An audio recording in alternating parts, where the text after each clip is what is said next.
Guys எல்லாத்துக்கும் வணக்கம். So இன்றைக்கி நம்ம இந்த வீடியோவில் எதை பற்றி பார்க்க போகிறோம்னா லாஸ்ட் இயர் கொஸ்டின். ஓகேங்களா? ஸோ லாஸ்ட் இயரில் திட்டக்குழு சார்ந்து என்னென்ன கேள்வி கேட்டாங்க அப்படின்றத நம்ம இந்த வீடியோவில் வந்து பார்க்க போகிறோம். ஸோ அவங்க ஃபஸ்ட்டு கேள்வி நம்ம போயிடலாம். ஃபஸ்ட்டு கேள்வி என்னென்னா, திட்ட கமிஷனின் நோக்கங்கள் குறித்து பின்வரும் கூற்றுகளில் எது உண்மை கேட்டிருக்காங்க. ஸோ முழு வேலைவாய்ப்பை அடைய, வருமானம் மற்றும் செலவு ஏற்றத்தாழ்வுகளை குறைக்க, தேசிய மற்றும் தலா வருமானத்தை அதிகப்படியாக அடைய. ஓகேங்களா? ஸோ திட்ட கமிஷனோட நோக்கங்கள் எதுன்னு கேட்டிங்கன்னா இது மூணுமே வரும். ஓகேங்களா? ஸோ அப்போ 1, 2, 3 சரி. ஓகே, அடுத்து இந்திய திட்டமிடல் ஆணையத்தின் தலைவர் யாருன்னு கேட்டிங்கன்னா பிரதமர். ஓகேங்களா? இதே மாநிலோட திட்டமிடல் ஆணையம் யாருன்னு கேட்டிங்கன்னா முதலமைச்சர் வருவார். ஓகேங்களா? அடுத்து ஒரு சமதர்ம பொருளாதார அமைப்பில் உற்பத்தி, பகிர்வு மற்றும் தீர்வுகளை முடிவு செய்வது எவை எதுன்னு கேட்டிங்கன்னா மத்திய திட்டக்குழு. ஓகேங்களா? ஸோ அடுத்து ஸ்டேட்மெண்ட்டை பொறுத்த வரைக்கும் நான் சில விஷயம் சொல்லியிருப்பேன்.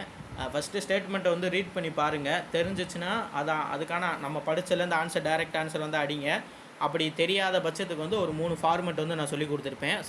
4 ஃபார்மெட் சொல்லி கொடுத்துருப்பேன். அந்த 4 ஃபார்மெட்டு அந்த கேள்வியில் இருக்கான்றதை பாருங்கள். நீங்கள் அந்த என்னோடய லைவ் கிளாஸில் கவனிச்சிருந்தீங்கன்னா தெரியும் என்ன ஃபார்மெட்டுன்றது. ஓகேங்களா? ஸோ ஓகே, நம்ம இந்த பார்ப்போம். ஃபஸ்ட்டு பயனுள்ள பொருளாதார வளர்ச்சி என்பது வளர்ச்சிக்கான திட்டமிடலை பொறுத்தது.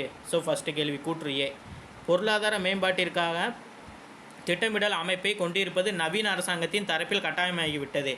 ஸோ கூற்று ஏ மற்றும் ஆர் இரண்டும் சரி. ஆர்ஏவுக்கான சரியான விளக்கம். ஓகேங்களா? ஓகே. ஸோ அடுத்து இந்தியாவின் முன்னாள் பிரதமர் நேரு அவர்கள் டேஸ் ஆண்டில் திட்டக்குழு அமைத்தார். எப்போ அமைச்சார்? 1950 மார்ச் 15. ஓகேவா? மார்ச் 15 அமைச்சிருப்பார். ஓகேங்களா? ஸோ அடுத்து தேசிய வளர்ச்சி குழு செயல்பாட்டுக்கு வந்த நாள் எதுன்னு கேட்டிங்கன்னா ஆகஸ்ட் 6, 1952. இப்போ எக்ஸாம்பிள் பார்த்தீங்கன்னா என் நோட்ஸ் இதையும் பாருங்களேன். இப்போ நான் திட்டக்குழுவை பற்றி ரொம்ப பெருசாலாம் எழுதலை, ரொம்ப சிம்பிளாக எழுதியிருப்பேன். திட்டக்குழு எப்போ அமைச்சாங்க? 15 மார்ச் 1950. இது தலைவர் யாராக இருந்தார்? பிரதமராக இருந்தார். எந்த நாட்டிலேருந்து எடுத்தாங்க? ரஷ்யாவிலேருந்து எடுத்தாங்க. ஓகேங்களா? ஸோ இதை கண்காணிக்கிறதுக்கு ஒரு குழு ஒன்று அமைச்சாங்க. அந்த குழுவோட பேர் என்ன கேட்டிங்கன்னா தேசிய வளர்ச்சி குழு, என்டிசின்னு சொல்லுவாங்க. இது எப்போ அமைச்சாங்க? ஆகஸ்ட் 6, 1952. ஓகேங்களா? இதோட குறிக்கோள் என்னன்னு கேட்டிங்கன்னா ஆரம்ப கல்வி.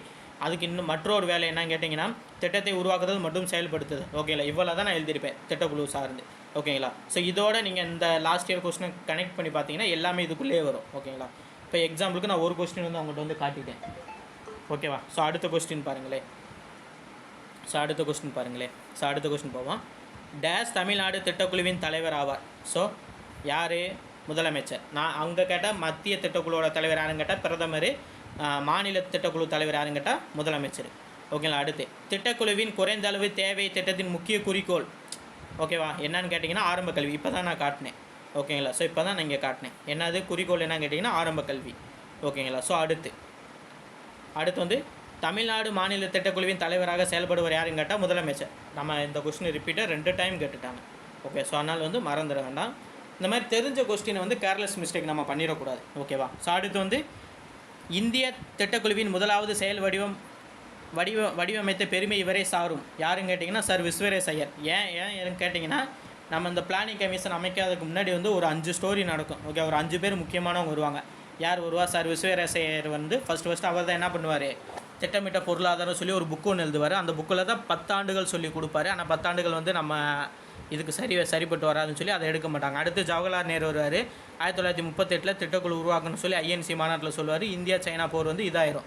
ஓகேங்களா? ஸோ இந்த மாதிரி ஒரு 5 பேர் வருவாங்க. ஓகேங்களா? ஸோ அடுத்து நம்ம கொஸ்டினுக்குள்ளே போயிடலாம்.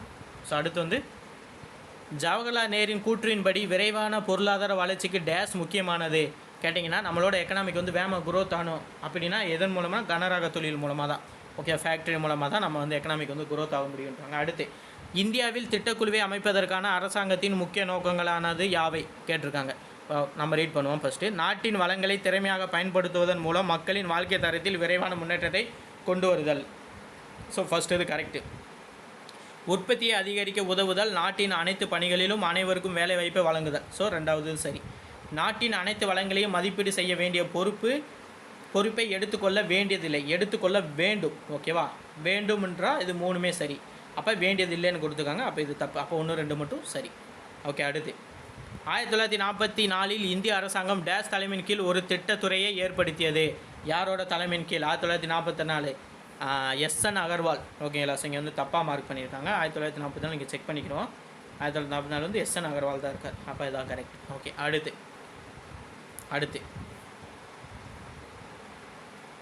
தவிர்க்க இயலாத நிலை அல்லது கட்டாயமாக்கும் திட்டமிடுதல் இவ்வாறு அழைக்கப்படலாம். எவ்வாறு அழைக்கப்படலாம்? இலக்கு திட்டமிடுதல் அப்படின்னு சொல்லி, அதாவது டார்கெட் பிளானிங் அப்படின்னு சொல்லி அழைக்கப்படலாம்னு சொல்கிறாங்க. அடுத்து, கீழ்கண்டவற்றுள் திட்டத்தை உருவாக்குதல் மற்றும் செயல்படுத்துவதில் திட்டக்குழுவுடன் தொடர்புடையது எதுன்னு கேட்டிங்கன்னா தேசிய வளர்ச்சி குழு. ஓகேங்களா, தேசிய வளர்ச்சி குழு தான் தொடர்புடையது. ஓகேங்களா. ஸோ இப்போ நீங்கள் எக்ஸாம்பிள் பார்த்தீங்கன்னா இங்கே இருக்கும், நான் போன வட்டம் சொன்ன மாதிரி இங்கே நான் எழுதியிருப்பேன். இதோட அதாவது என்டிசியோட 2 இது தான். ஒன்று குறிக்கோள் கேட்டால் ஆரம்ப கல்வி. ஓகேங்களா. அப்போ இன்னொன்று கேட்டிங்கன்னா திட்டத்தை உருவாக்குறது செயல்படுது. இது 2மே அதோட முக்கியமான வேலை. ஓகேங்களா. ஸோ அது மட்டும் தெரிஞ்சுக்கிட்டால் போதும். ஸோ அப்போ புரியுதா? என்னோடய நோட்ஸும் லாஸ்ட் இயர் கொஸ்டினும் நீங்கள் பார்க்கும்போது ஓரளவுக்கு பிளானிங் கமிஷனாக என்னன்ற ஸ்ட்ரக்சர் புரிஞ்சிடும். நான் போய் ரொம்ப அதாவது பிளானிங் கமிஷனாக பெரிய ஸ்டோரி எழுதி அது எல்லாத்தையுமே நான் நோட்ஸை நான் கொடுக்கல, ரொம்ப ஷார்ட்டாக கொடுத்துருப்பேன். என்ன ரீசன்னா, நான் எனக்கு அந்த ஸ்டோரி ஃபுல்லாக எனக்கு தெரியும். ஓகேங்களா. ஸ்டோரி தெரியறனால எனக்கு இந்த மாதிரி பாயிண்ட்ஸ் மட்டும் எனக்கு எழுதுனாலே போதுமானது. ஓகேங்களா. ஸோ இதே மாதிரி நோட்ஸு தான் நான் ஒவ்வொரு நோட்ஸ் நான் டெலகிராமில் நான் அனுப்பியிருப்பேன். ஸோ உங்களுக்கு இந்த நோட்ஸ்லாம் வேணுன்னா நீங்கள் டெலகிராமில் ஜாயின் பண்ணிக்கலாம். ஓகேவா. ஸோ அடுத்தடுத்த லாஸ்ட் இயர் கொஸ்டின்ஸையும் நம்ம இதோட நோட்ஸோட கம்பேர் பண்ணி படிக்கலாம். ஓகேவா.